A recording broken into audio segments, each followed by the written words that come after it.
বাংলার জন্য বেসিক্যালি কিছু নেই 85 মিনিটের বাজেট স্পিচে। আপনি দেখবেন একটা নিমান্স ইনস্টিটিউট করার কথা বলা হয়েছে, সেটা একটা এক্সট্রা, যেমন ব্যাঙ্গালোরে নিমান্স রয়েছে, আরও এক্সট্রা দুটো নিমান্সের কথা বলা হয়েছে। একটা করা হচ্ছে আসামে, একটা করা হচ্ছে ঝাড়খণ্ডে। বাংলার একদিকে ঝাড়খণ্ড, একদিকে আসাম। মানে বাংলার মানুষের অসুবিধা হলে হয় ঝাড়খণ্ড যাও, নইলে আসাম যাও, বাংলায় করবো না।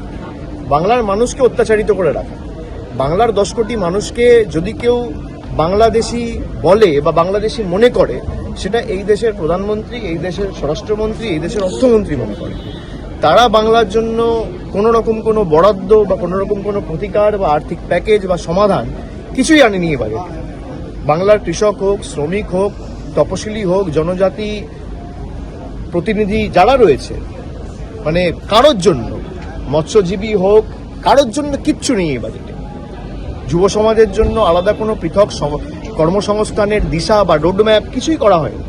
এবং পুরনো যে কথাগুলো বলেছিল, ডানকুনি সুরাট করিডোর আগেরবারও বলা হয়েছে, সেটাই নতুনভাবে বলা হয়েছে।